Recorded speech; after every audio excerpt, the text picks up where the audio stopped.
রাখবো আরো অন্যান্য খবরে নজর। আর এই মুহূর্তে যে খবরে নজর রাখবো, মধ্য এশিয়ায় যুদ্ধের বছর পূর্তি, দক্ষিণ ইসরায়েলে রকেট হানা গাজার, ইসরায়েলের বেরশেবা বাস ডিপোয় বন্দুকবাজের হানা, লেবাননে হিজবুল্লাহর ঘাঁটি লক্ষ্য করে ইসরায়েলের রকেট হানা অব্যাহত।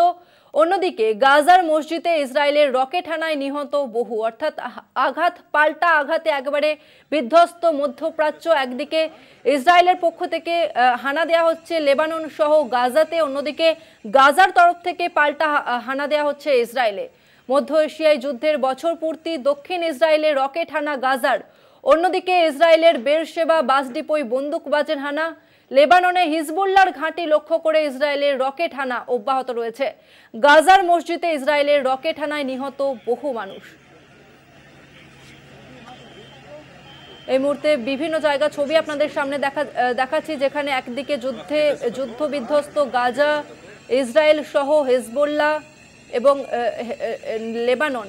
মধ্য এশিয়ায় যুদ্ধের বছর পূর্তি, দক্ষিণ ইসরায়েলের রকেট হানা গাজার, অন্যদিকে ইসরায়েলের বেরশেবা বাস ডিপোতে বন্দুকবাজের হানা, লেবাননের হিজবুল্লাহ ঘাঁটি লক্ষ্য করে ইসরায়েলের রকেট হানা অব্যাহত রয়েছে।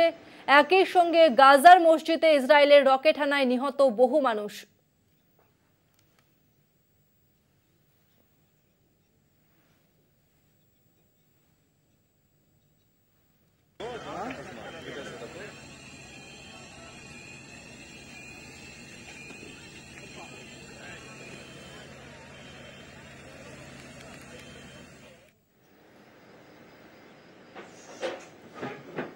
এই মুহূর্তে আমাদের সঙ্গে রয়েছে আন্তর্জাতিক সম্পর্ক বিশেষজ্ঞ ইমন কল্যাণ লাহিড়ী। ইমন বাবু, আপনাকে কলকাতা টিভিতে স্বাগত। যেটা আপনার কাছ থেকে জানতে চাইবো যে 1 বছর ধরে যুদ্ধ চলছে, এই মুহূর্তে অর্থনীতিতে, ভারতের অর্থনীতিতে কি কোনো প্রভাব পড়তে চলেছে? দেশ খুব গুরুত্বপূর্ণ, একটি হচ্ছে ইসরায়েল, আরেকটি হচ্ছে মার্কিন যুক্তরাষ্ট্র।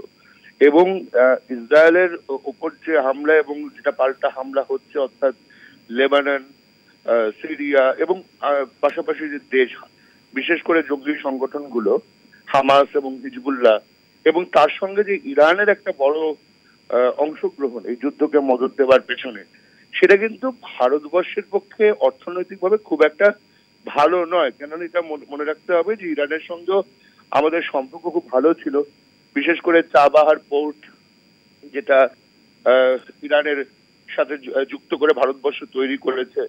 আমাদের একটা এক্সটেন্ডেড নেবারহুড পলিসির মধ্যে সেখানে কিন্তু ইরান খুব গুরুত্বপূর্ণ ভূমিকা পালন করে। কিন্তু এই মুহূর্তে এই যুদ্ধ পরিস্থিতিতে আমরা কতটা অর্থনৈতিক সহযোগিতা পাবো সেটা কিন্তু চিন্তার বিষয়, কারণ ইসরায়েলের ওপরেও হামলা হচ্ছে। আর এই যে হামাস বা হিজবুল্লাহ, যেটা লেবানন বা ইসরায়েলের মধ্যে গড়ে ওঠা জঙ্গি সংগঠন, মূলত এটা আমাদের বুঝতে হবে যে এই যে লড়াইটা, এই লড়াইটা হচ্ছে নন স্টেট অ্যাক্টরের মধ্যে। অনেকে হয়তো মনে করছে যে প্যালেস্টাইন ভার্সেস ইসরায়েল, তা নয়। এটা হিজবুল্লাহ বা হামাস, এদের কিন্তু তেমন কোনো বৈধ পরিচিতি আন্তর্জাতিক আইন অনুযায়ী নেই। অর্থাৎ এই অস্থিরতা যা সৃষ্টি করছে সেটা আগামী দিনে ভারতবর্ষের বর্ডারেও হতে পারে। সুতরাং অর্থনৈতিকভাবে একটা বিপন্নতার মুখে তো আমরা পড়েইছি। এবং বিশেষ করে ভারতের সঙ্গে ইরানেরও সম্পর্ক ভালো, ইসরায়েলেরও সম্পর্ক ভালো, কিন্তু এই জঙ্গি পরিস্থিতি যদি চলতে থাকে সেটা কিন্তু সুখকর খুব একটা নয় আগামী দিনের জন্য। কারণ মধ্যপ্রাচ্যে যে তেল বা রিসোর্সেস, এটার উপর কিন্তু আমাদের গোটা এনার্জিটা এখনো পর্যন্ত নির্ভরশীল। আমরা অল্টারনেটিভ এনার্জি অন্যদিক দিয়ে পাচ্ছি না। সুতরাং এবং বিশেষ করে নিরাপত্তার খাতিরে ইসরায়েলকেও আমাদের প্রয়োজন।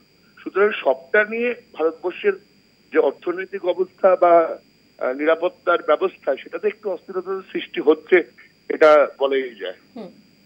ধন্যবাদ আপনাকে ইমন বাবু। আমরা কথা বললাম আইআর বিশেষজ্ঞ ইমন কল্যাণ লাহিড়ীর সঙ্গে।